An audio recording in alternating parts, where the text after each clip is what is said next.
And those were two, that was a maybe, and we had another maybe. Keith Kelly. Oh, is this Mr. Coleman at the, no? It's hard to tell here. Yes, it is. Okay, great. Okay. What I'm going to do is, because we've been bouncing back and forth, and so we're going to kind of put it back some order. Mr. Coleman, looks like you were maybe. I'm going to then take one against. I'm going to then, because that balances out the for and against from down south, then I'm going to come back north. We have a witness who signed up, and then I'll go back south again, and we'll get back on track about those who support and those who oppose. Okay, and it's Mr. Okay, Mr. Kelly. Okay, anyway, Mr. Coleman, if you'd go forward, state your name, spell it, and if you do have affiliation, please state that as well. My name is Mark Coleman. It's spelled M-A-R-K. My last name is C-O-O-L-M-A-N. I am an Executive Vice President with Western Risk Insurance. I am a happy homeowner. I also am a member of the Community Association Institute's LAC Committee. And I was also a member of Senator Copeland's working group. And I would like to thank the Senator for the opportunity to work on this particular piece of legislation. And what I wanted to actually do is state that I was for the piece of legislation. A bill this large, not every single person in any single room will agree with every word in it.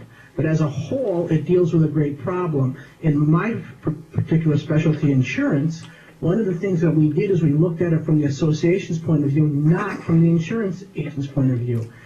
Honestly, if we leave the way the past law was where you want the management company to hold the insurance, and you want the association to hold insurance under federal regulation, I make more money. I make more commission because I sell additional insurance products.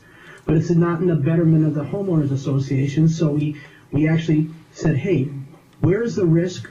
Who under insurance contracts should handle this, and should it's the association's property? And we looked at it from the point of view, a global point of view of the association, to save it the most money and give it the most protection. And I think every section of this particular bill was looked at in the same light. So I just want to state my support.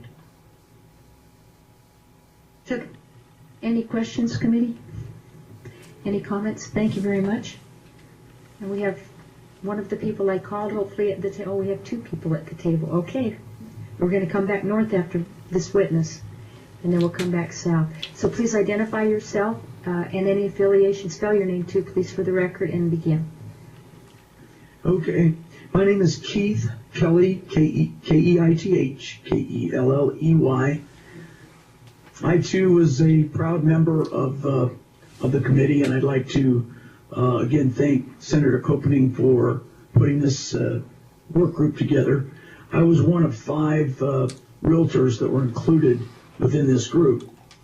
In the past, I was a local association president. In 2004, I was president of the Nevada Association of Realtors. And in 2009, I was a regional vice president for the National Association of Realtors.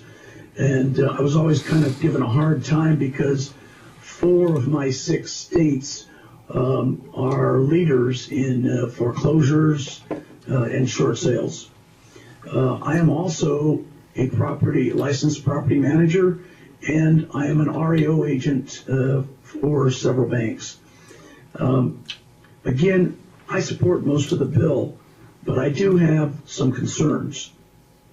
I have been advised that there is proposed legislation and perhaps some PDRs that may be coming forward, so you may see me testify again in the future. The current economy has made many changes in the way that we do business and in the way that we live our lives today. My first short sale was actually done in 1987.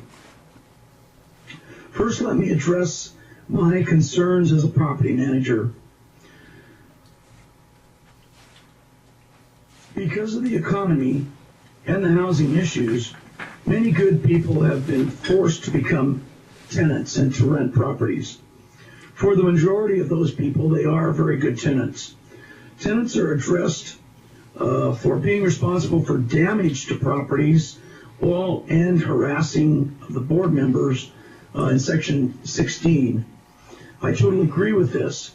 However, I have also seen tenants harassed by some of the HOAs, and that's unfortunate, and it's only a small majority. And I am not a large property manager, but I do manage properties for military personnel that are serving overseas in Afghanistan as well as Belgium. And some of the problems that we have with those owners and their tenants could be handled very easily if we can get the management companies to speak and communicate with me as the property manager. The owners and investors of these properties take the values of their homes and their investments very seriously, as do most of the tenants. So we need something that also addresses harassment of the tenants and communications within the property managers and the HOA management companies, so that we can do that by using the electronic communication that's again mentioned in this bill.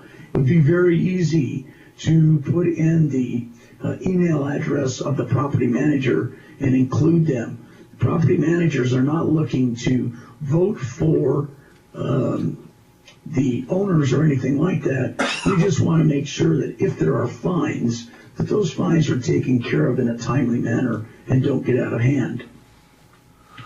In being an REO agent, sometimes I feel that I'm thrown in the middle of a gunfight and all I have in my hand is a knife.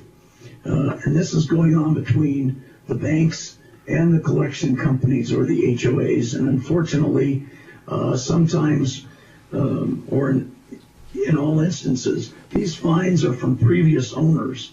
And they need to be taken very seriously so that the HOAs can continue and be financially stable. However, I am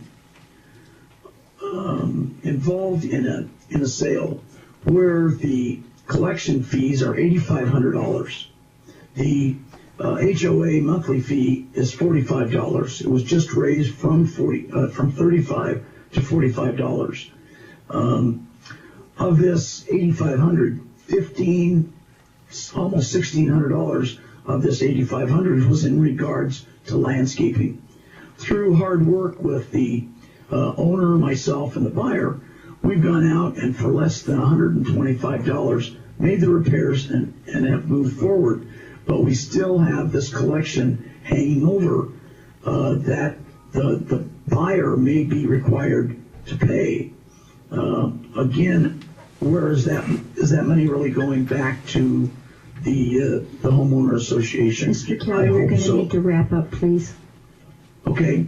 In closing these transactions, we start to look at the different economies that are being affected, like painting, flooring, new lighting.